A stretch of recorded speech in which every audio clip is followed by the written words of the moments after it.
Well, actually, nangyari ito nung ako'y nagkaroon ng Children's Congress. Or backfilling. Yeah, diba? we are about to launch that day, that morning.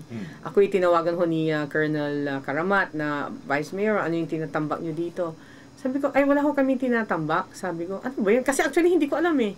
So, sabi niya meron eh. And then he called again. So, sige, I have no choice but I have to go kung saan yung sinasabi mo. Yun pala, yung sa property namin sa Pantal. Yung pilapil na yun sa gitna, between two fish pond, masyado mababa. And then, kung maalala nyo, katatapos ho lang ng bagyo. So, yung pilapil na yun, nag-overflow talaga yung tubig.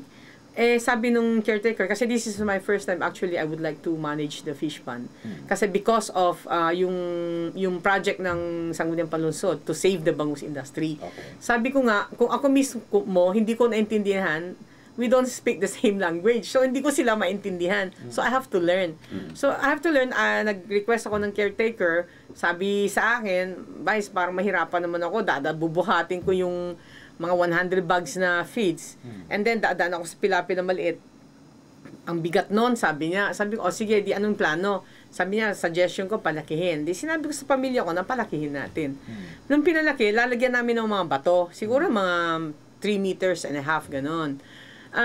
Tinanong ko naman ang DNR, sabi nila, because you're not changing the use of the land, you may or you may not apply, sabi niya.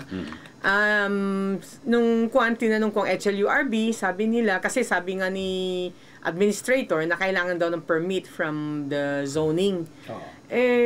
Doon sa zoning, nakakatakot na eh. Doon na nga na-stop yung project ko eh, di ba? Doon sa resort. So, sabi ko, bakit kaya kailangan ng zoning na permit?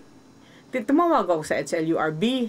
Sabi niya, are you going to convert your property? Sabi ko, no, it's just a pilapil. So sabi din sa akin, you don't have to ask for permit. Para makapasok yung naglo-load ng siguro feeds. Makapasok yung L3 lang. L300, o kaya, okay. Kasi imagine mo naman, bubuhatin nung boy yung ilan sacks of kuwan, di ba? Every 2 weeks yan.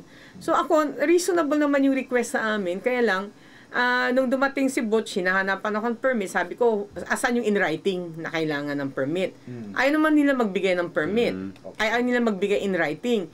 Si Colonel Karamat, tinanong ko rin, give us in writing that we need a permit so pwede kami makasagot.